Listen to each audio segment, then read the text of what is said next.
నమస్కారం. ఈరోజు doctor BR Ambedkar గారి 134వ జన్మదినోత్సవం సందర్భంగా పురస్కరించుకొని ఇప్పుడే మనం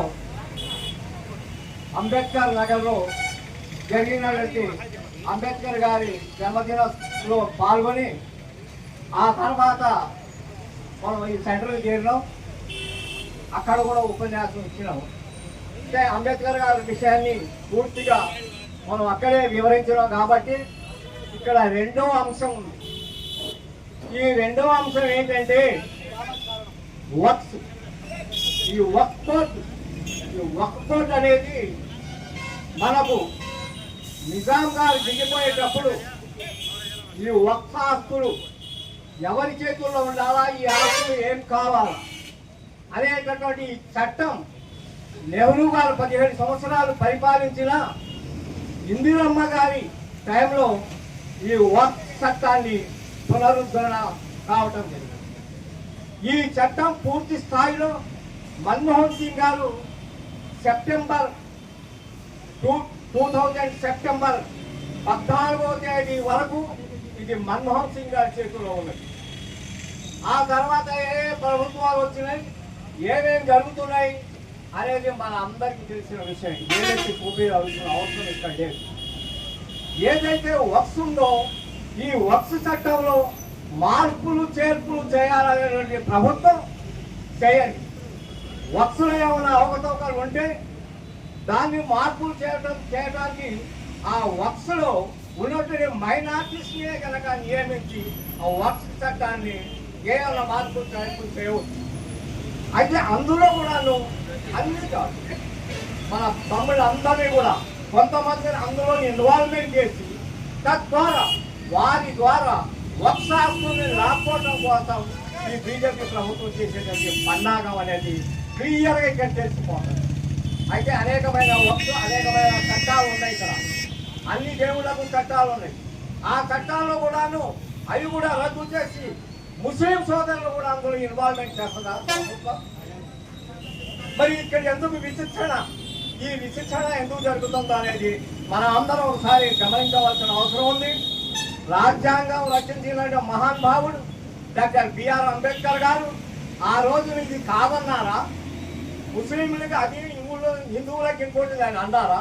మనం పెట్టుకున్న చట్టం. వీరు అనేకమైన చట్టాలు పెట్టారు.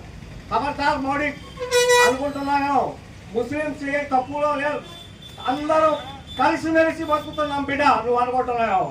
ఇక్కడ ముస్లింస్ అంటే మేము దాదాపు 70 సీట్లను ఆక్రమించేటువంటి సత్తా మా దగ్గర ఉంది. ఇండియాలో ఉన్న పార్లమెంట్ సీట్లలో 70 సీట్లు నేను కైవసం చేసుకున్నట్టు మన దగ్గర ఆ దమ్ము సత్తా ఉన్నది బిడ్డ నువ్వు అనుకుంటున్నావు. నువ్వు చట్టాన్ని తయారు చేసి ఈ ముస్లింల ఆస్తులను లాక్కోవటం కోసం నువ్వు చట్టం తయారు చేసుకున్నావేమో. కానీ మేమేం తక్కువ లేవు. మాకు ఇక్కడ ఉన్నటువంటి ఈ ఇండియాలో మానవులందరూ కూడాను హిందూ, ముస్లిం, ఎస్సీ, ఎస్టీ, మైనార్టీలు అందరూ కలిసిమెలిసి బతుకుతున్నాం. కాబట్టి వాళ్ళందరి కూడా ఆధార సహాయాలు మా అందరికీ ఉంటాయి, వారికి మా సహాయాలు ఉంటాయి. నువ్వు వచ్చింది పాకిస్తాన్ నుంచి. నువ్వు ఎక్కడి నుంచి వచ్చి? నువ్వు పాకిస్తాన్ నుంచి వచ్చి, నువ్వు ఇండియనే కావు. మేము ఇండియన్, మా తాత ఇండియన్, మా ముత్తాత ఇండియన్, మేమందరం ఇండియన్. అబ్దుల్ కలాం ఈ స్వతంత్ర భారతదేశంలో ఆయన కూడా ఒక పోరాట వీరుడు. పోయి చూడు నువ్వు చార్మినార్ దగ్గరను లేకపోతే ఢిల్లీ శిబిరాల్లో చూస్తూ మా ముస్లిం నేతలు స్వాతంత్ర సమయంలో ప్రాణాలు అర్పించిన నాయకులు ఎంతో మంది ఉన్నారు. మరి వాళ్ళని ఏమంటావు బిడ్డాను? వాళ్ళని ఏమంటావు? చట్టాన్ని మార్చుతాను, చట్టాన్ని మార్చే దమ్ము లేకుండా. కాబట్టి దయచేసి మనం అందరం ఏకకంటండి.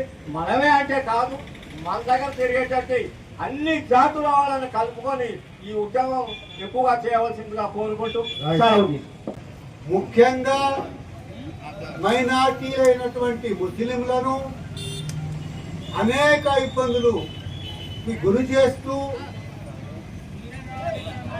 ఈ రకంగా ఇబ్బందులు పెడుతూ మమ్మల్ని బజారు పాలు చేసే సమయం ఆశ్రయించింది ఆ పాలకులు. ఇట్లాంటి పాలకులు రాజ్యాంగాన్ని మార్చే పరిస్థితిలో ఉన్నారు. వారికి అనుకూలమైనటువంటి పద్ధతులలో మార్చుకోవడానికి అన్ని ఉపాయాలు ఆలోచిస్తున్నారు. ఆ రోజుల్లో మరి గౌరవనీయులు అంబేద్కర్ గారు అందరి గురించి ఆలోచన చేశారు. అందరికీ సమాన హక్కులు అందాలి, ఈ దేశంలో ఉన్నటువంటి ప్రజలందరూ కూడా సుఖ సంతోషాలతో జీవించాలి, వారికి కావలసిన హక్కులు వారికి రావాలి అని వారు రాజ్యాంగంలో సూచిస్తే ఇవాళ ఒక్కొక్కళ్ళ హక్కుల్ని కాలరాస్తూ ముఖ్యంగా ముందు ముస్లింలపై పడ్డారు. వాళ్ళ హక్కులు ఏ విధంగా కాజేయాలి, వాళ్ళ సంపదల్ని ఏ విధంగా కొట్టేయాలి అని దాంట్లో ఆలోచన చేస్తే దాంట్లో దొరికింది గోక్బోర్డ్ చట్టం. ఆ గోక్బోర్డ్ చట్టంలో ఉన్నటువంటి ఇప్పుడు ఇందాక ఆ సార్ చెప్పారు, మొత్తం మార్చేసి వారికి అనుకూలంగా ఏ రకంగా అయితే ఒక్క ఆస్తుల్ని మనం ప్రభుత్వం అంటే వాళ్ళ ప్రభుత్వం కబ్జా చేసుకోవాలో వాళ్ళకి అనుకూలంగా ఇది మార్చుకోవడం జరిగింది. మరి ఆ చట్టాన్ని మేము ఎలాగా అసలు ఆస్వాదించాలి, మేము ఎట్లాగా ఒప్పుకోవాలి? హోంమంత్రి గారు అంటారు పూర్తిగా మేము చేసిన చట్టాన్ని మీరు ఒప్పుకోవాల్సిందే అంటారు.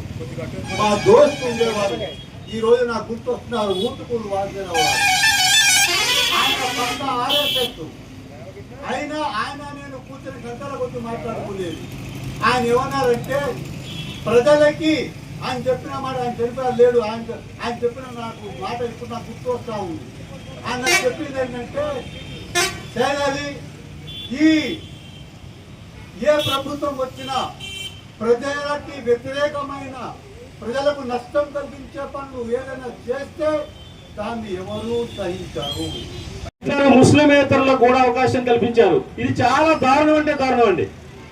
ఒక మా ఉదాహరణగా చెప్పుకోండి, నేను హిందూ బిడ్డనే, నో డౌట్. నా చేత వెంకటేశ్వర స్వామి విగ్రహం ఉంగరం ఉంది, నేను హిందూ బిడ్డనే. కైనా నేను చెప్తున్నాను, నిర్మోహమాటంగా చెప్తున్నాను, ఎట్టి పరిస్థితుల్లో కూడా ఒక మతానికి సంబంధించిన ట్రస్ట్ కావచ్చు, ఏదైనా కావచ్చు, దాంట్లో ఇతర మతస్థులు ఉండటం అనేది దుర్మార్గం, దారుణం. దీన్ని తీవ్రంగా ఖండించండి. రెండో అంశం వచ్చేసి మీరు గుర్తుపెట్టుకోవాల్సిన అంశం ఏంటంటే అందులో ఇంకో మెలకుంది. ఆ చట్టంలో నేను చట్టం చదివాను. ఆ చట్టంలో ఇంకో మెలకుంది, బాగా అభ్యంతరకరమైన మెలకు. అదేంటి తెలుసా? ఆ ట్రస్ట్ చైర్మన్ ని కూడా కామన్ గా ఏ ట్రస్ట్ చైర్మన్ తిరుపతి దేవస్థానం అయినా ఇంకే దేవస్థానం అయినా ట్రస్ట్ చైర్మన్ 99% ఆ మతస్థులే ఉంటారు. కానీ ఈ సవరణలో ఏం చేశారంటే ట్రస్ట్ చైర్మన్ ని కూడా అవసరమైతే ముస్లిమేతరుల్ని పెట్టొచ్చు అన్నారు. దీనికన్నా దారుణం ఈ దేశంలో ఏమైనా ఉంటుందండి? ఇంతకన్నా దారుణం ఏమైనా ఉంటుందా? ఈ రెండు చాలా తీవ్రంగా మీరు అభ్యంతరం చెప్పాల్సిన విషయాలు. ఈ విషయంలో కాంగ్రెస్ పార్టీ మొదటి నుంచి అవుతుంది. కాంగ్రెస్ పార్టీ ఏదో ముస్లింలు బొచ్చగిస్తుంది, అది చేస్తుంది, ఇది చేస్తుంది అనుకోవద్దు. కాంగ్రెస్ పార్టీ పక్కా సెక్యులర్ పార్టీ. కాంగ్రెస్ పార్టీ ఉంటేనే సమన్వయం జరుగుతుంది, కాంగ్రెస్ పార్టీ ఉంటేనే సమసమాజ స్థాపన జరుగుతుంది. అందుకోసమైనా సరే ముస్లిం సోదరులందరూ కూడా మనసు పెట్టి ఆలోచించి స్థానికంగా ఏం జరిగినా పర్లేదు, కానీ ఈ దేశంలో మాత్రం ఖచ్చితంగా నెక్స్ట్ టర్మ్ కి రాహుల్ గాంధీ ప్రధాని కావాలి, కాంగ్రెస్ పార్టీయే గెలవాలి. దానికి మీ అందరూ నిలబడాలి. ఒంటి మీద ఒక డిసైడ్ అయిపోయింది, మిగతాయి పక్కన పెట్టేసేయండి అని చెప్పేసి ఈ 2 అంశాలను మాట్లాడుతూ నాకు అవకాశం పుల్లయ్య గారి ధన్యవాదాలు ముగిస్తున్నాను. థ్యాంక్ యూ అండి.